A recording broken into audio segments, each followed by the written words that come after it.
I absolutely believe that your marriage is the central piece to the whole of the system, if you will. Your family, how your kids do, how you do, how your business does, all those kind of things. Now, there are some top reasons for divorce, and these have been coming up a lot lately in my conversations.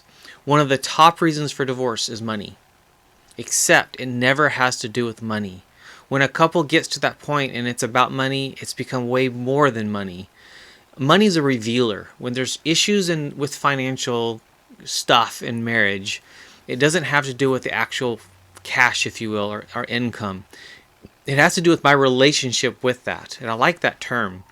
We have a relationship with money, and all of us have a potentially very dysfunctional relationship with money. And so if you just think of two people, husband and wife, they have a different view of money and a different relationship with money, and this plays out in varying ways. My wife wants to spend money on maybe grooming the dogs, and I want to spend the same amount on something like technology or another TV or something crazy. We always differ. Every couple does. There's some things you agree on, but most things you don't. This becomes a problem. Some it's vehicles, some it's the house you buy that you can't afford, it's the clothing that you have, or other things online that you need to be really careful with. Another one for us is books. We both enjoy buying books. But it can get out of control. And it's a simple equation of living below your means versus like the government above your means.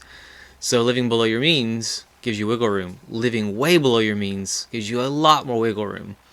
And a lot of us are even taught to live just barely below our means, as in lower than what I make. So being able to put money away. How you process this together, that's the deal. That's where it all falls apart. It's actually communication. The key there is communication, and we're not doing it. We're actually living. We go day in and day out, just punching the clock and doing our life and doing our job and spending money here and spending money there. And we could throw it up on a whiteboard and here's what we spent money on, past tense, but we're very, very much not usually planning ahead. We're not looking to the future. We're not anticipating. Because Christmas, it's every year. just saying. Christmas comes at the same time every year, and yet it catches us off guard. Kids' birthdays and vacations or everything else comes very predictably, yet we're not planning ahead. Money reveals our hearts. It reveals our selfishness and reveals our bentness. And so part of that money thing is actually meant to then draw couples into conflict in a sense, to then bond together and work together. If you're not working together as a team, you're probably close to falling apart or already falling apart. This is not okay. So getting on the same page, getting a person to help you, getting a financial advisor, getting a counselor or a coach to help walk you through. When my wife and I met, we actually, from the day we met to our wedding was 10 months. So lots of transitions during that time. But one of the key things we did was we sat down with, I think it was through Family Life at the time, a free financial advisor that sat us down and spent a few sessions with us talking through, because I came with a lot of medical debt and a lot of student loan debt. And he helped us really kind of her to see what she was getting herself into and for us to get on the same page so we could go forward together as a team. And that was at that point in time, and we've had to do that many times throughout. Have kind of that come to Jesus moment as a couple. What's the reality that we live in financially? Number one reason for divorce. Number two is sex. Here's the irony. It's very simple. Sex is not difficult. It doesn't take manuals. It's not complicated. Animals can figure it out. So can you. Where the problem is relationship. The relationship with each other. The space between you and I, the us. And so things don't get talked about. So now we're back to the exact same thing as finances. If we're not talking about this and it's something we just do, it falls apart. It's not what it was meant to be. Because it isn't something that a couple just does. It's a part of the whole. It's a part of the us. I kind of talk about marriage as having three people. Him, her, and an us. And this us is another kind of part that if it's not nurtured, and this is where the sexual part stays, if it's not nurtured and talked about and planned for and anticipated and put as a priority, it falls to pieces. Part of that other big part of that us is dates and investing each other and the conversations you have and The truth is a lot of couples spend an hour or two a week in conversation total, and all of their conversations in a week, and that is not acceptable. That will not get you through the rough times coming up. And if you're not in a rough time now, there are rough times coming up. And so sex is the second reason for divorce, but yet it's never about sex. It's about our selfishness, it's about our bentness. This is another revealer that I believe God put in place on purpose. Third reason for divorce is a little different. It's in-laws.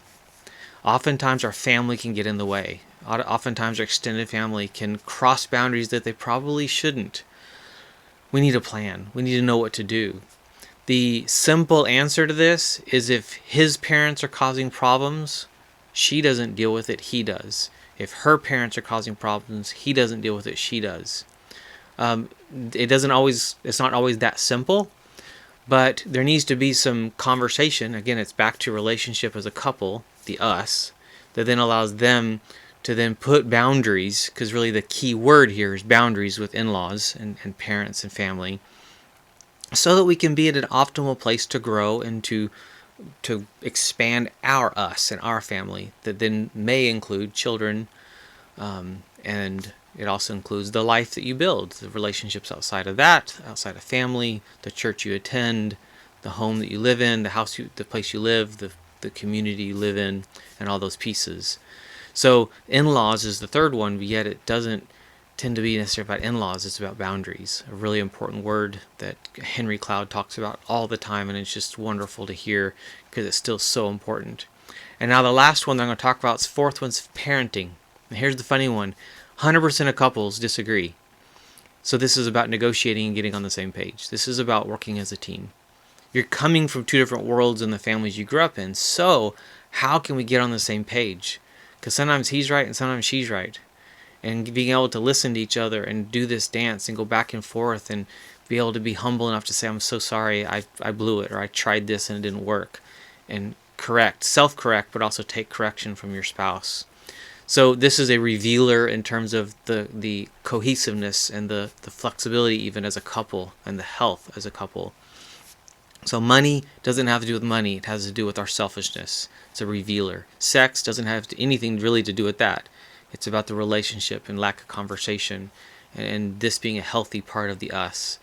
In-laws, it really doesn't have to do with that either. It just shows some of the cracks in the protection of the family, so the boundaries that are necessary for health. And then parenting. And parenting is a difficult task. Parenting involves learning something that I've basically never learned anywhere else. And so I need tools. One of the tools I wrote was this book, I Can't Say That. It's a book for parents. Here it is. I Can't Say That. Going Beyond the Talk. Equipping your children to make choices about sexuality and gender from a biblical sexual ethic. I'm so proud of this. Along with that is this workbook for parents that helps walk you through just Q&A, questions and space to write down and process what do you believe, so that you can address with your kids a healthy biblical picture of gender and sexuality, marriage, relationship building, dating, and all these hard things that they're facing.